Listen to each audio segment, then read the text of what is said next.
Silence and Starsong presents a new series of experimental audio programs, bringing you strange tales from the murky past to the speculative future, from the darkness under your bed to the thrones of unknown worlds.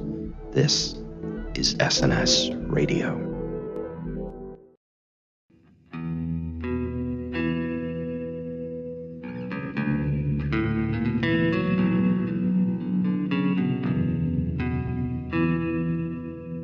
Tonight's episode takes listeners back in time to the Old West.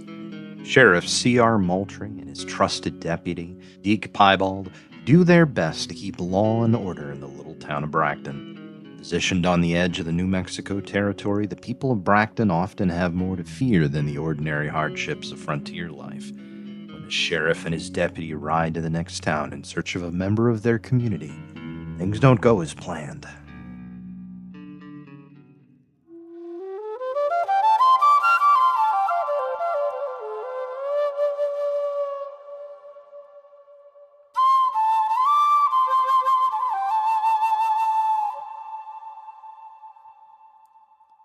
The faint light of the match revealed the mangled corpses of two draft horses, their necks and limbs contorted into grisly, unnatural positions.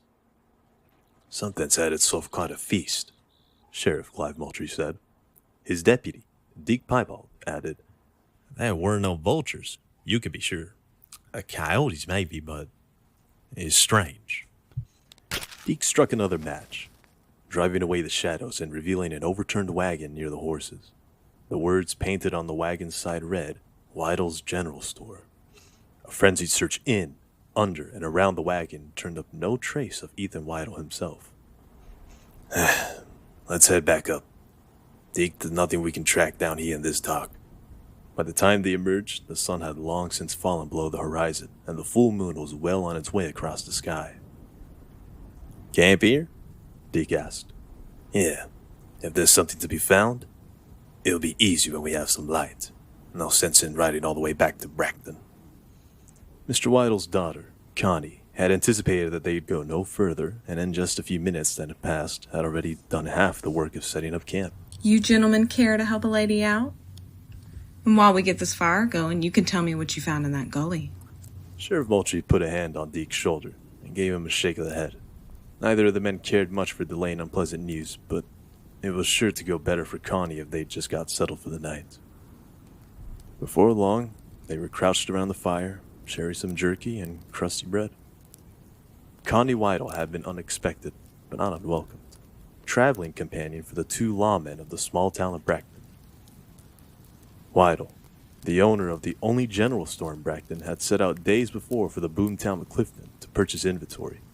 He never returned, though. Moultrie and Deke had gone looking for the old man. Inquiries with the locals of Clifton and even the worthless Sheriff Penrod, who they found asleep at his desk, had only revealed that Mr. Widdell had never made it to Clifton to pick up his orders in the first place. Then, at O'Leary's Chop House, one of the few redeeming qualities of the lawless Clifton, they had a run-in with Connie, Widdell's fiery, red-headed daughter. She had taken it upon herself to find her missing father. With Clifton a dead end, all three had set out back towards Bracton, retracing their steps in an effort to find some sign of the missing merchant. After telling Connie about the overturned wagon and dead horses, she seemed irritated, almost angry. That anger, that fire, was something that always endeared the young lady to Sheriff Moultrie. He didn't tell Connie that he had been wanting to talk to her father about getting her a silk handkerchief. In fact, he'd still held to the handkerchief in his breast pocket, wrapped in a brown paper bag. "So you're sure it was Pa's wagon, but there was no sign of him? None at all?" "Well, now, no signs of him that we could see, Miss Connie," Deke said, for what felt like at least the third time. "The sheriff will tell you, and I'd just about track a sand flea in a dust storm, but it's too dark to do anything right now." Connie's eyes narrowed as she stared across the dancing flames towards the sheriff. Whether she was squinting because of the smoke or glaring because of her companion's caution was impossible to tell. Huffing out a deep sigh, she pulled her blanket around her shoulders, then laid down with her back towards both the blaze and the men, her breathing falling into a heavy, regular pattern. Want me to take the first watch, Sheriff? Ought to be anyone around for miles. But better to be sober and vigilant, I say. Makes sense, Deke. Wake me when it's my turn. But just be sure not to wake Connie, as she's been through a lot the last couple of days. Don't worry. Don't worry about that. You just, get some shut-eye. Moultrie settled in with his head against the saddlebags, pulled the brim of his hat over his eyes, and drifted off to sleep. He dreamed about the time he had saved Deke's life from a yellow-eyed giant, when he jolted awake by a tapping on his leg. "You're up," Deke whispered. "Heard some coyotes around an hour ago, but they're far off and getting further. You slept good?" About as good as can be expected," the sheriff said as he sat up and rubbed his eyes. "Fire's getting low, and I'll take care of it. Is Connie sleeping?" "Like a log. Now I intend to do the same." The sheriff chuckled to himself as Deke pillowed his head and quickly began to lightly snore. He stoked the coals and added a couple branches to the fire, then adjusted his saddle and the bag so that he could lean up against them while he watched and listened. The images of the dream had faded considerably by that time, leaving him in a state of vague disquietude. Then his thoughts drifted to Mr. Widdell, what they would do to find him, and what would become of his wife and his daughter if they failed. He could have had a prayer for just such an occasion. The best Moultrie could do was ask, "Help us find him, no matter what it takes." In spite of himself, his eyelids grew heavy, drooping uncontrollably, and soon all three members of their little team were sound asleep.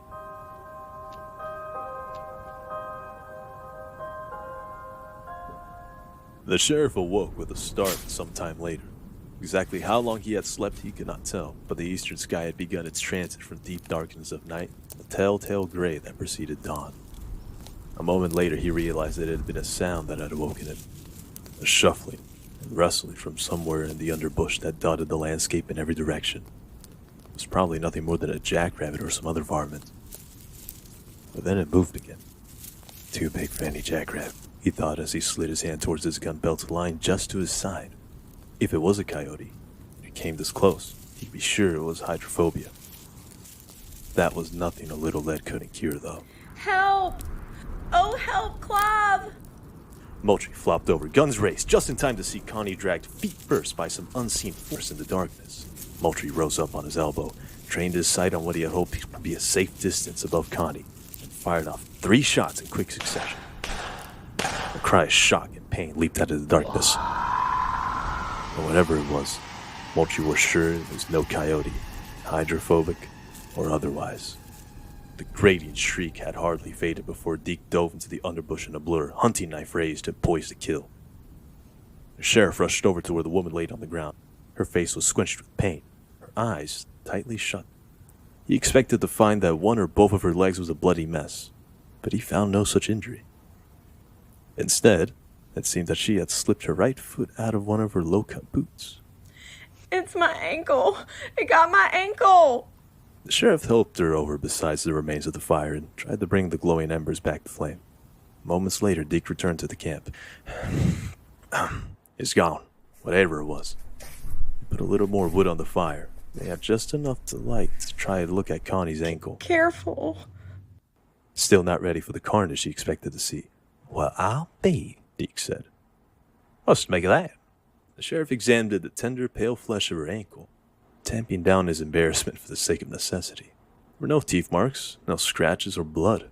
Instead, there was an unmistakable pattern of a human hand, larger than an ordinary hand, and the fingers out of proportion in length, but human nonetheless. It looked almost like a burn mark. Connie's skin reddened when the fingers had grasped her.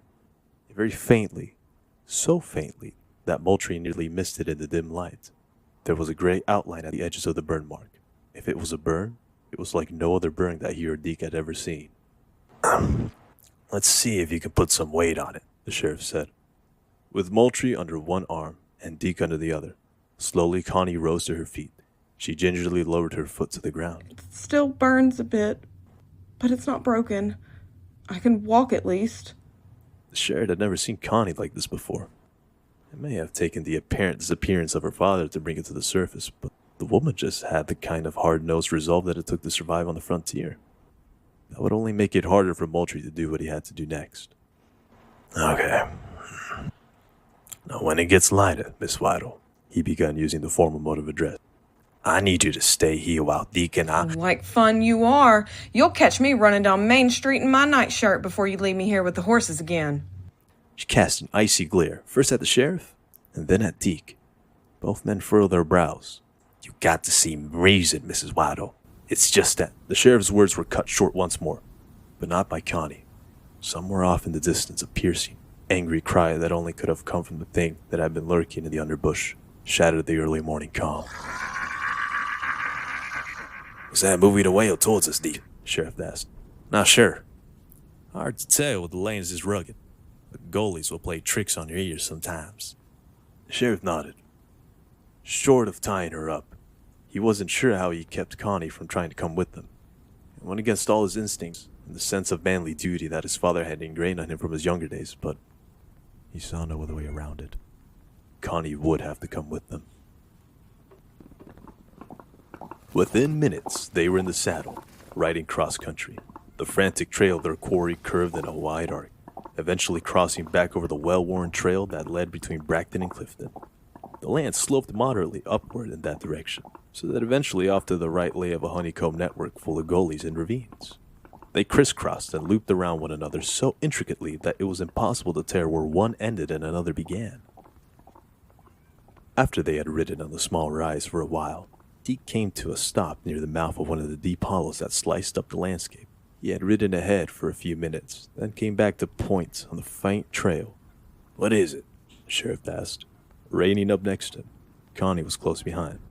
Sign dries up here, and there's nothing further up ahead.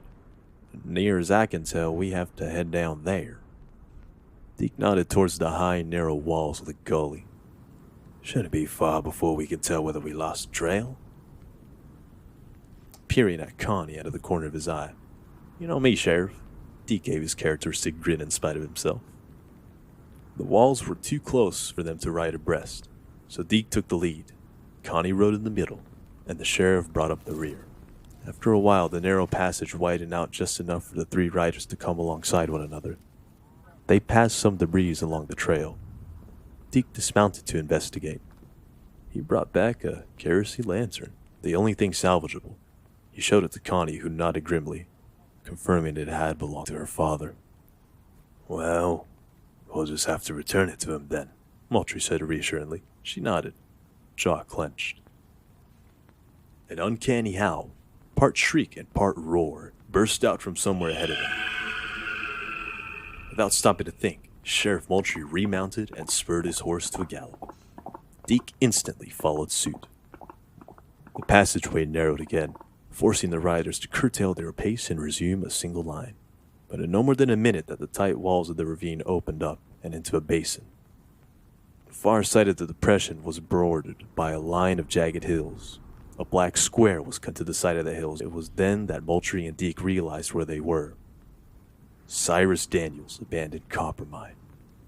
When they reached the foot of the hills, another ghastly shriek echoed around the basin. But the source of the noise became clear. It was coming from inside the mine. That sound. Different, didn't it, Sheriff? Yes, was all Moultrie said in reply. The look they exchanged was all either of them needed to read one another's thoughts. That time, the howl of that thing was intermixed with something that could only be human. The men assumed that Connie must have sensed it too, because this time she lodged no objections to remaining outside with the horses while the men veered into the hill. Just be careful, Clive. Sheriff. Promise me. I will.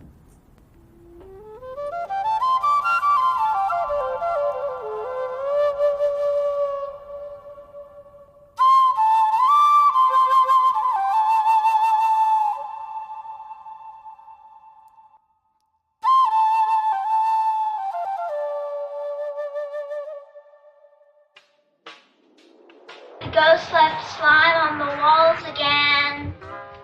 Are you tired of ghostly grime haunting your home? Do ectoplasm stains keep appearing no matter how much you scrub?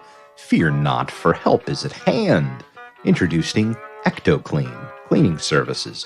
With state-of-the-art Ectovacs, our team of expert cleaners will rid your home of ghostly gunk and purge that poltergeist grime. Say goodbye to haunted hallways and hello to spotless sanctuary. EctoClean Cleaning Services, where the paranormal meets the pristine.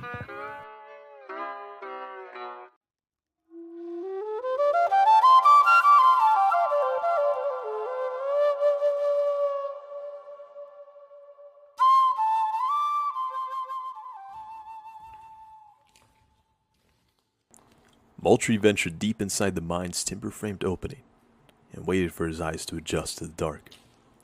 His foot bumped something, but he pushed it to the side. A few moments later, Deke entered, carrying that still-working kerosene lamp that they had found. The sheriff glanced down and realized what he had just brushed up against, though. It was the shape of a human hand, stripped of flesh, yet still retaining the thumb and 3 fingers. "Sheriff," Deke said, "you know what we're getting into?" "We're already neck-deep in it, I'd say," he replied. "Nothing to do now but to see it through to the end." Far past the entrance, there had been a partial collapse where there must have been a junction of 2 branches. But the side corridor was completely blocked. Above them, a single crossbeam bowed under the weight of only heaven knows how much rock and earth. "Let's be quick then," Moultrie said. As they passed under the beam, he reached up, brushing it with his fingers, and finding, as he had suspected, that the wood was rotten. He prayed silently for a miracle. "God, please just let it hold until we're out of here." The main passage of the mine stretched back into the depths of the hills much farther than either of them had imagined. Another side passage eventually opened up to their left. The sheriff's stomach started to turn at the sound that emanated from the dark corner, low rumblings and crunching that reminded him of the sound of chewing. There was a scream of horror and pain that was snuffed out mid-yelp. Moultrie plunged down to the side corridor before Deke could go ahead with the lamp. The sheriff crouched as he came to the edge of a large, hollowed-out space. He could feel a subtle change in the air that he took to indicate the presence of the ventilation shaft. Deke caught up with the lantern and illuminated a grisly scene. On the far side of the chamber, with back turned to them, was the thing that had ambushed their camps mere hours before. The source of the aborted scream had then become apparent as the thing savagely dismembered and devoured its unknown victim. The sheriff could feel his gorge beginning to rise when a low moan crept out of the darkness near his feet. Deke tilted forward with a lantern to reveal another human hand. This one, however, was still attached to its owner, crouching down. The sheriff and Deke peered further into the alcove where the poor soul laid. It was Ethan Widdell. The pair of lawmen began to move quickly. Years of working together communicated more than words could have. It helped that Widdell seemed to be barely conscious and making very little sound of himself. They hoisted him out of the alcove, straining to keep his limp weight from dragging against the tunnel floor. After clearing the narrow mouth of the recess and standing the unfortunate store owner up, Deke stationed himself under one of Widdell's arms, and the sheriff took the other. Ethan seemed to be waking up, but not nearly enough to walk on his own.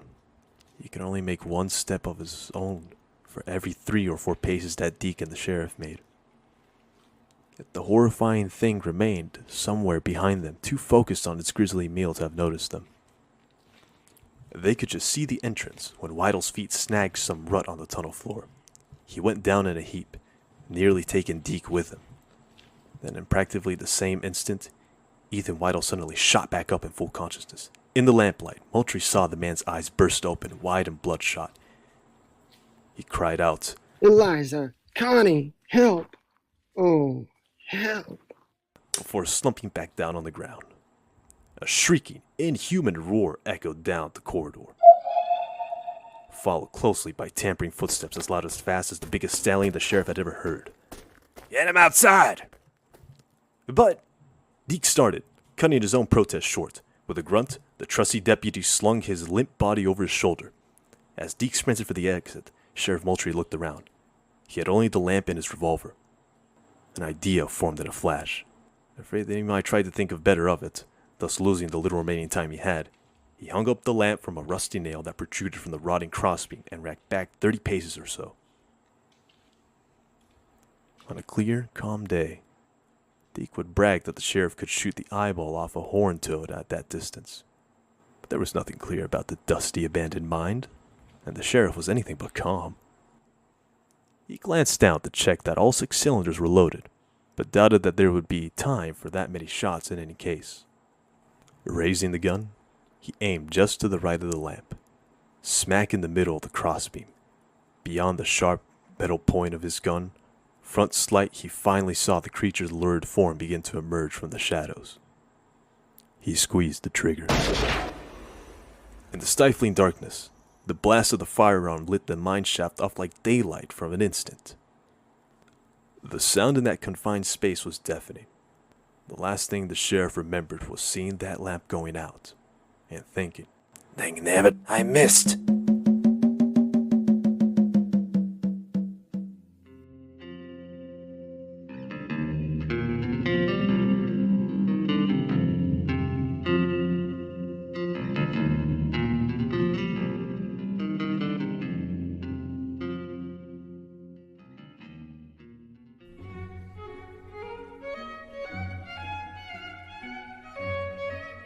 Bid farewell to blurry apparitions and say hello to clarity with Spectral Vision Eye Clinic. Whether you're spotting spooks in the shadows or uncovering phantoms in the fog, we're here to help you see the unseen with crystal clear precision.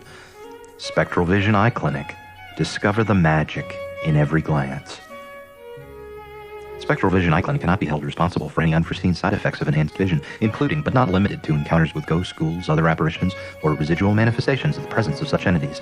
Wear spectacles eyewear at your own risk. Prohibited in Oregon, Detroit, and the Brythunian borderlands.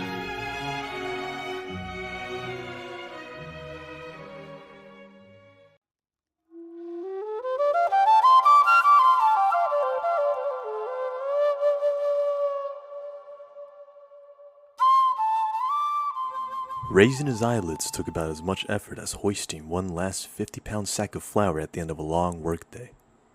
But Sheriff Moultrie forced his eyes open anyway. His whole body ached, and he couldn't remember how he had arrived in a soft bed. Don't try to move. I'll go get the doctor. Moultrie didn't need to crane his neck to verify the owner of the voice. It was Connie. Peering out the corner of his eyes, he realized he was in the bedroom that sat atop the Widdell store in Clifton, and it was a fine day. Connie returned with a retinue of both Mr. and Mrs. Widdell, Deke, and Doc Gallagher. They only saw Bones within a day's ride. "Morning, Doc," the sheriff said, managing to muster more cheerfulness in his tone than the pain on the side of his head would have indicated. "He'll live, I suppose," before admonishing the little crowd to not linger long, so that the sheriff could get his much-needed rest.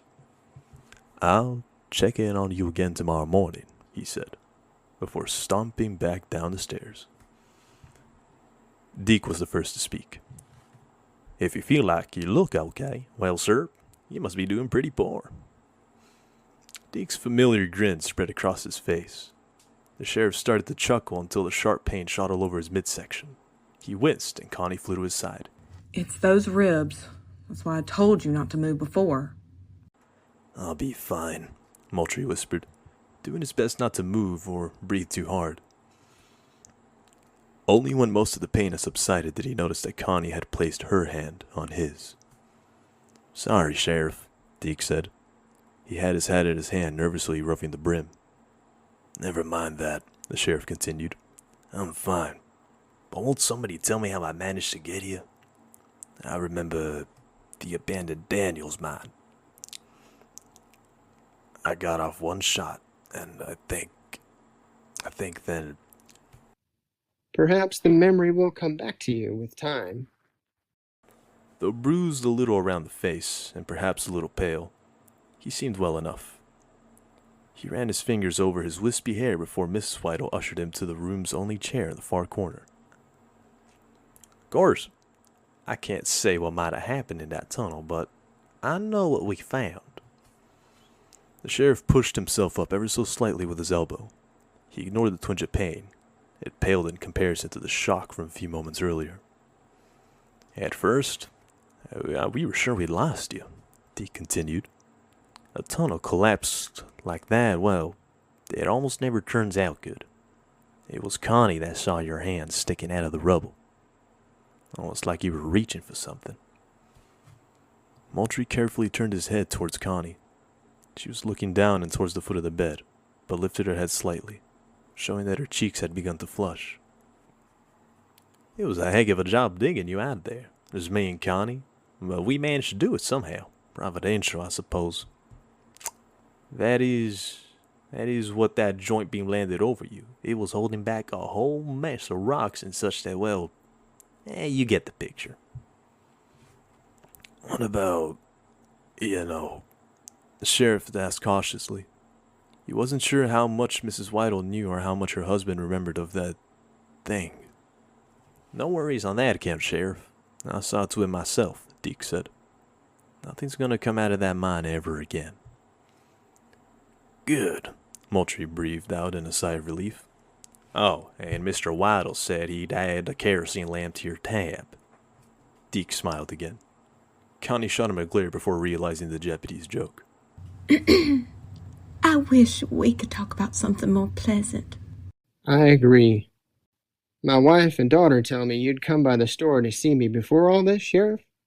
Moultrie's memory was a bit foggy, but after a moment's reflection he remembered his trip to the general store on that sunny morning, what seemed like years before. Yes, that's right. I had something with me that day and... You mean this? Deke piped in. He was gently waving a small item wrapped in brown paper and wearing the most mischievous smile the sheriff was sure he had ever seen. Right, the package, if you'll permit me, Mr. Widdell, is actually from Miss Connie. Connie's face had turned a deeper red than her hair, and every eye in the room turned to her. She looked worriedly to her father, who was beaming as wide as a canyon. He nodded towards the good sheriff. She inched closer to Deke and plucked it from his hands. She fumbled with the paper and pulled a cream-colored silk handkerchief with her initials in blue. Connie looked over at the sheriff in amazement. Tears were welling up her eyes. Oh, Clive, it's beautiful. Just then she noticed everyone staring at her in all her redness and tears. She flushed again, this time in anger, and she dashed out the room.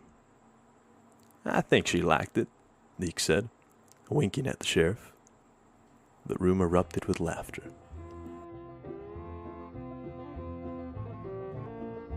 We hope you enjoyed tonight's episode. Please like and subscribe to our YouTube channel. Be sure to check out our website, follow us on Twitter, and check out our Discord. If you like this production, we're sure you'll enjoy the strange tales and high adventures of Issue 3 of Silence and Starsong. Issue 3 is out now on Amazon. Be sure to pick up a copy and leave a review. Script by Joseph W. Knowles. Adapted for radio by T.R. Alexander. Narration, Moultrie and Deke, played by TopkekDes. Connie, played by Lauren Dorman. Mr. Widdell, played by Joseph Knowles. Miss Widdell, played by Lauren Dorman. Audio production by Dave Kohlhoff. Cover art by Jason McCuiston. Intro, commercial, and outro narration by Dave Kohlhoff.